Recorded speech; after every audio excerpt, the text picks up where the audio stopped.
Imagine a man standing before a mirror, not to admire his image but to wage a silent battle against what he sees. This man is no ordinary stranger. He is Adolf Hitler.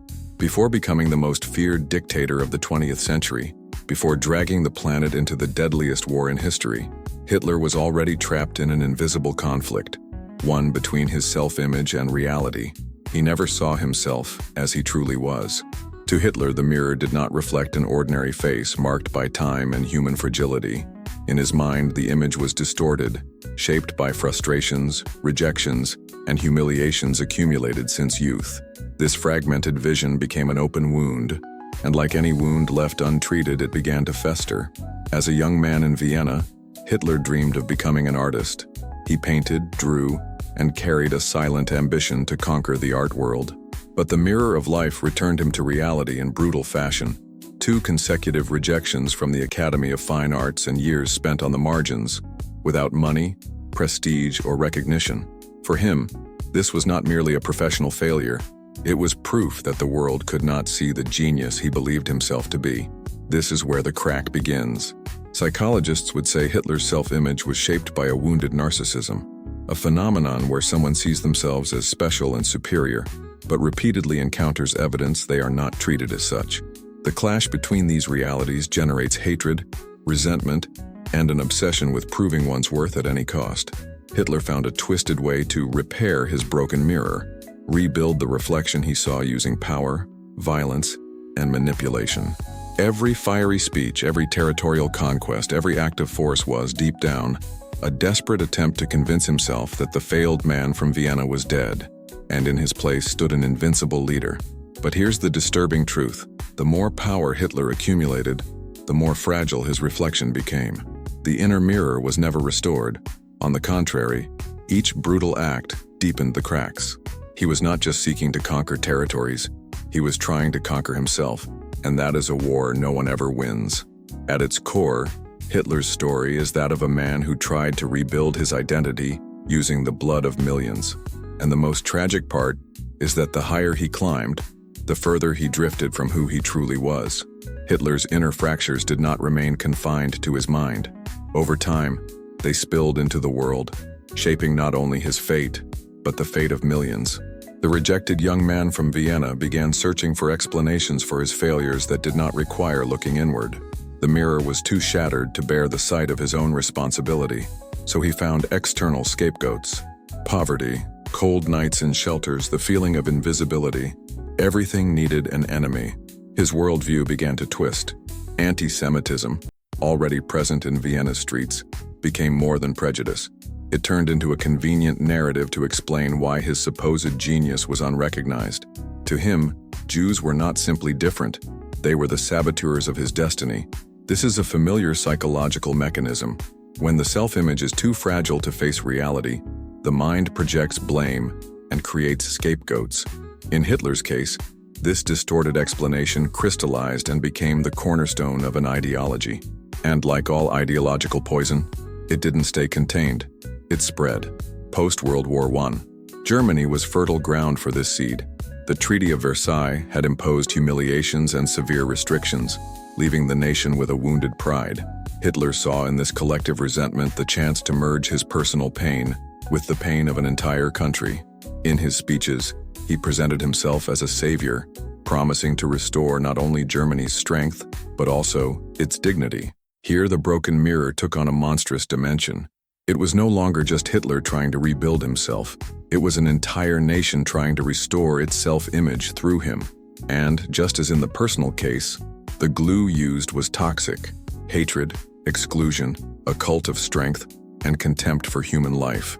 The rise of Nazism, therefore, was not only a political phenomenon. It was a collective psychological experiment in which millions chose to see the false reflection Hitler offered them.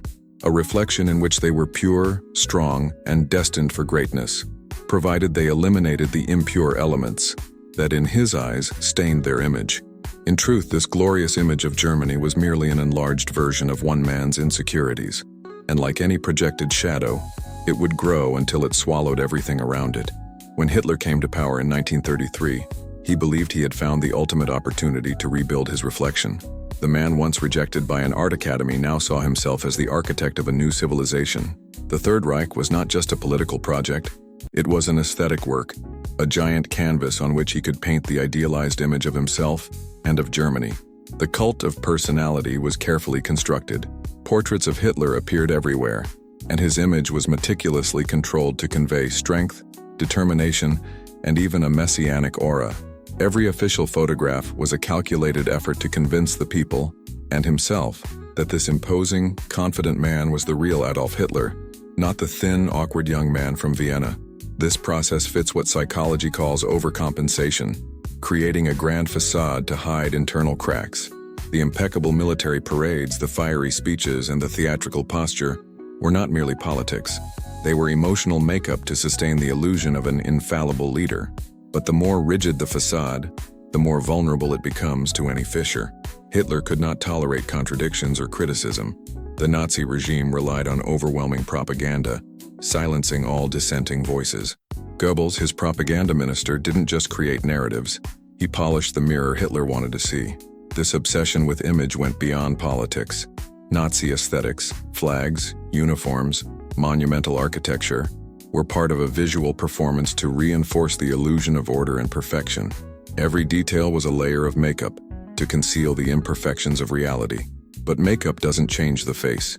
It only covers it temporarily. As Hitler expanded his power and challenged international treaties, the pressures grew. The reflection seemed brighter than ever, but the cracks beneath were deepening. Maintaining this illusion required constant effort, and just one scratch could cause the whole image to collapse. When Hitler came to power in 1933, he believed he had found the ultimate opportunity to rebuild his reflection. The man once rejected by an art academy now saw himself as the architect of a new civilization. The Third Reich was not just a political project, it was an aesthetic work, a giant canvas on which he could paint the idealized image of himself and of Germany. The cult of personality was carefully constructed. Portraits of Hitler appeared everywhere, and his image was meticulously controlled to convey strength, determination, and even a messianic aura. Every official photograph was a calculated effort to convince the people, and himself, that this imposing, confident man was the real Adolf Hitler, not the thin, awkward young man from Vienna. This process fits what psychology calls overcompensation, creating a grand facade to hide internal cracks. The impeccable military parades, the fiery speeches, and the theatrical posture were not merely politics. They were emotional makeup to sustain the illusion of an infallible leader. But the more rigid the facade, the more vulnerable it becomes to any fissure. Hitler could not tolerate contradictions or criticism. The Nazi regime relied on overwhelming propaganda, silencing all dissenting voices. Goebbels, his propaganda minister, didn't just create narratives. He polished the mirror Hitler wanted to see.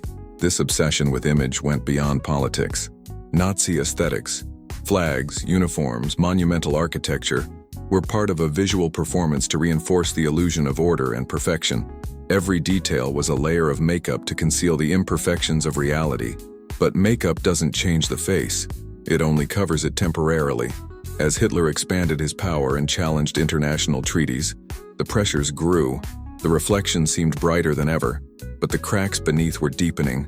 Maintaining this illusion required constant effort, and just one scratch could cause the whole image to collapse. Hitler's first military victories were like a narcotic to his ego. The annexation of Austria in 1938, the occupation of the Sudetenland, and then the lightning invasion of Poland in 1939 were not just territorial conquests. They were glittering shards he tried to glue into his broken mirror. Each triumph seemed to confirm that his grand vision was infallible. The psychological phenomenon is clear. External validation feeds narcissism. Instead of building a solid foundation of self-esteem, Hitler relied on applause, submission, and military success. But this fuel is volatile. Just one setback can cause the entire emotional system to collapse. Yet in the late 1930s and early 1940s, the mirror appeared to reflect exactly what he wanted. The Blitzkrieg, the Lightning War, reinforced the narrative of invincibility. German troops crushed opponents with speed and precision, and Nazi propaganda turned every victory into a spectacle, portraying Hitler as a military genius. Germany roared in approval, and he basked in this artificial light. ignoring every shadow. The danger of easy victories is that they intoxicate. Hitler began to believe he possessed flawless instincts, that his intuition surpassed any advice. This blind confidence, typical of leaders who mistake early luck for absolute skill, planted the seeds of his downfall. His self-image and his decisions fused. To criticize his strategy was to attack him personally. Behind the scenes, accounts suggest he rewrote his own history in his mind. He was no longer the poor youth of Vienna. In his internal narrative, he had always been a visionary destined for greatness. This lived fiction is not uncommon in authoritarian leaders. Over time, the myth replaces actual memory. These victories also reinforced a dangerous belief that reality could be shaped by sheer willpower. But mirrors cannot be molded. They break. And every unseen crack, when ignored, can lead to ruin. The year 1941 marked a turning point. Operation Barbarossa, the invasion of the Soviet Union, began as yet another gamble for greatness, but revealed itself as the start of collapse. In the first months, the German advance seemed to confirm the narrative of invincibility. However, the vastness of the territory, the fierce Soviet resistance, and the merciless winter exposed the real limits of Nazi power. This decision was not purely military. It was personal. Hitler believed his vision and will alone could subdue any enemy. Psychologically, this was a classic case of confirmation bias. He accepted only the information that reinforced his beliefs, ignoring data and warnings to the contrary. The first defeats and the prolonged war began to stain the image he had so carefully cultivated. Generals questioned his orders and rumors about his mental instability spread. He reacted with paranoia, isolating himself in an ever smaller circle of people, willing to agree with everything he said. This created an echo chamber where reality was filtered to protect his ego. Instead of revising his strategies, he sought scapegoats. Failures were blamed on others' incompetence or betrayal, never himself. Admitting mistakes would mean confronting the naked reflection, and that was unthinkable. This displacement of responsibility is common in personalities with extreme narcissism. The world is guilty, the leader is the victim. With each new setback, more fragments fell from the mirror, but Hitler refused to see the cracks. He continued issuing orders increasingly disconnected from reality, guided more by the need to reaffirm his infallibility than by military logic.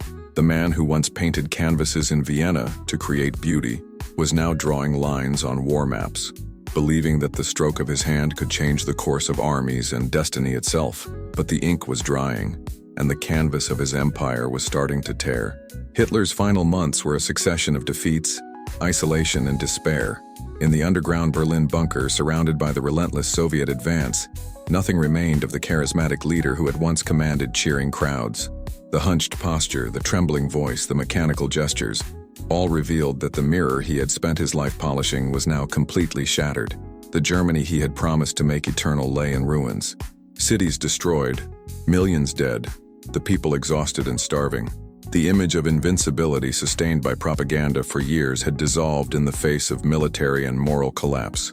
For a man whose identity was tied to the idea of absolute control, this was more than a defeat. It was the annihilation of the self he had invented. Inside the bunker, he alternated between fits of rage and long silences.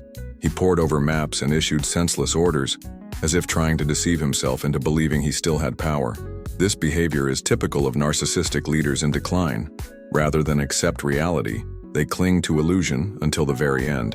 Reports indicate he became suspicious of everyone, seeing conspiracies even among the most loyal. The psychological isolation was total. The reflection he saw no longer held any grandeur. It was an aged, worn face, surrounded by the shadows of defeat. On April 30th, 1945, Hitler took his own life. In doing so, he not only ended his part in the war, he destroyed once and for all the mirror he had carried his whole life. Perhaps in his final moments, he realized that no empire, no matter how vast, can fix a soul that never accepted its own truth. Hitler's broken mirror left behind a legacy of death and devastation that would echo for generations. In the end, the external war was only the distorted reflection of the internal war he fought and lost. Hitler's final months were a succession of defeats, isolation, and despair. In the underground Berlin bunker, surrounded by the relentless Soviet advance, nothing remained of the charismatic leader who had once commanded cheering crowds. The hunched posture, the trembling voice, the mechanical gestures, all revealed that the mirror he had spent his life polishing was now completely shattered. The Germany he had promised to make eternal lay in ruins. Cities destroyed, millions dead, the people exhausted and starving. The image of invincibility sustained by propaganda for years had dissolved in the face of military and moral collapse. For a man whose identity was tied to the idea of absolute control, this was more than a defeat. It was the annihilation of the self he had invented. Inside the bunker, he alternated between fits of rage and long silences. He pored over maps and issued senseless orders, as if trying to deceive himself into believing he still had power. This behavior is typical of narcissistic leaders in decline. Rather than accept reality, they cling to illusion until the very end. Reports indicate he became suspicious of everyone, seeing conspiracies even among the most loyal. The psychological isolation was total. The reflection he saw no longer held any grandeur. It was an aged, worn face, surrounded by the shadows of defeat. On April 30th, 1945, Hitler took his own life. In doing so, he not only ended his part in the war, he destroyed once and for all the mirror he had carried his whole life. Perhaps in his final moments he realized that no empire, no matter how vast, can fix a soul that never accepted its own truth. Hitler's broken mirror left behind a legacy of death and devastation that would echo for generations.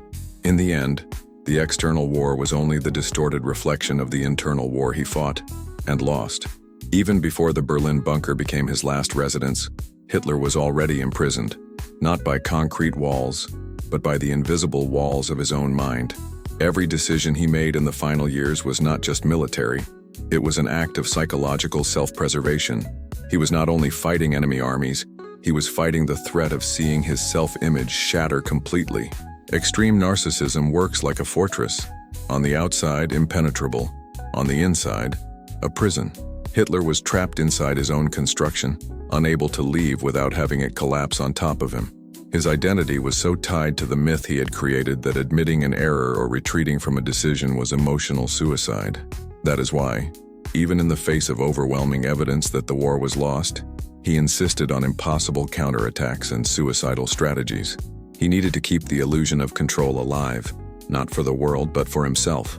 It was like an actor who, even after the audience has left, continues performing lines to an empty theater. Psychology calls this phenomenon persistence of cognitive dissonance. The more reality contradicts a person's core belief, the more they cling to that belief, twisting facts to fit the narrative. Hitler could not allow the world to prove him wrong, so he preferred to believe that everyone around him was incompetent or treacherous. Isolation made it worse. Without voices to confront him with the truth, he lived in a bubble where logic was shaped by his own will. This is how absurd decisions, disconnected orders, and near-fantasy plans emerge. The dictator no longer ruled a country. He ruled an imaginary empire, built inside his mind, while the real one disintegrated before his eyes. In the end, this internal war was as destructive as the external one, because while armies marched and cities burned, inside Hitler's head, the siege was already complete, with no escape route. In his final days, Hitler inhabited a world that existed only in his mind. In the bunker, just meters underground, the walls shook with the explosions outside, but the dictator preferred to believe falsified or manipulated reports that painted a more bearable reality. It was as if the broken mirror was now only a shadow, and he tried to see in it an image that no longer existed. This disconnection did not appear suddenly. It had been built over years as a defense mechanism against any threat to his self-image. With each defeat, Hitler added another layer of distortion to his perception. When Moscow held out, it was the winter's fault. When Stalingrad fell, it was the general's fault. When Normandy was invaded, it was betrayal's fault. Never at any moment did the reflection show his own face as responsible. But reality is relentless. The sounds of battle growing closer, the news of German cities falling, the collapse of supply lines, all of it entered the bunker like a cold wind. Instead of adjusting strategies, Hitler and his inner circle sank into discussions about military movements that no longer had any practical relevance. This type of behavior is typical of leaderships in collapse. When reality becomes unbearable, the mind retreats into familiar rituals, even if useless. For Hitler, this meant continuing to plan offensives despite lacking troops, fuel, or weapons to execute them. At the same time, his physical health was deteriorating. Trembling hands, difficulty walking, loss of appetite, signs that his body reflected his mental strain. Yet in his internal narrative, he was still the invincible Führer, chosen by history to lead an eternal empire. The contrast between this image and the real man, sitting in a wooden chair staring at irrelevant maps, was so brutal that perhaps he himself could not bear to see it. The total disconnection from reality was the final blow. There was no longer any possible bridge between the world he wanted to see and the world as it truly was. The mirror, once cracked, was now reduced to dust, and in it nothing remained to be reflected. With the end of the war, Hitler's myth did not disappear merely because of his death, but because of the complete collapse of everything he had promised. The 1,000-year Reich lasted barely more than a decade. The invincible Germany was occupied and divided. The images of the triumphant Führer that had dominated newspapers and posters for years were replaced with photos of ruins, corpses, and liberated concentration camps. The mirror he had built for himself and for the nation was destroyed before the eyes of the world. There was no way to sustain the narrative of glory in the face of the raw evidence of his crimes. The carefully constructed propaganda was swallowed by documented reality. Mountains of bodies, cities reduced to rubble, millions of broken families. Psychologically, Hitler's myth rested on two pillars: the perception of absolute strength and the belief in his ability to bring prosperity. When both were demolished, all that remained was the image of a flawed man driven by resentment and obsession. The grand construction proved as fragile as glass, and each shard exposed the truth he had spent his life hiding. The impact of this unmaking was deep. For many, it was the first time they realized they had been complicit in a collective illusion. Germany had to confront the trauma not only of losing the war, but of having believed in a leader who, in the end, was nothing more than a prisoner of his own delusion. History preserved Hitler's image not as the conqueror he dreamed of being, but as the archetype of the dictator who destroys himself from within. And perhaps this is the most enduring lesson. No empire built on lies and self-deception can survive a collision with reality. Thus the myth died with the man, leaving behind a warning for future generations. A reminder that broken mirrors can reflect not only the face of the one who looks into them, but also the fate of all who believe in the false reflection. Adolf Hitler's trajectory is not just the story of a dictator and an empire that fell. It is brutal proof of how self-image, when distorted and fed by hatred, can shape the destiny of entire nations. Hitler did not conquer the world with tanks and planes alone. He conquered it first with a false reflection he projected for himself and for millions. This broken mirror began with personal rejections and failures he never accepted. Instead of confronting his own limitations, he sought external scapegoats, creating a narrative in which he was the victim of hidden forces. Upon taking power, he used this narrative to unite a wounded nation, promising to restore a glory that deep down was just a mask to hide his own emptiness. The lesson is grim. When leaders refuse to face their inner cracks, they do not only destroy themselves, they drag down everyone who falls for their illusion. The Third Reich was, in essence, an empire of glass, imposing from a distance, but fragile and doomed to shatter at the first collision with reality. This story is also a warning for the present. Broken mirrors still exist, and they continue to try to convince crowds to believe in false reflections. The only defense against this is critical awareness and historical vigilance, because in the end, the most dangerous war is not fought on borders, but inside the mind. The most destructive enemy is the one that lives within us. Recognizing our weaknesses, accepting our limits, and resisting the temptation to blame the world for them is the only way to prevent the mirror from breaking and its shards from cutting everyone around. Thank you for watching this video. We ask that you subscribe to our channel and like this video. Also, turn on the notification bell to be informed about our posts. See you in the next video.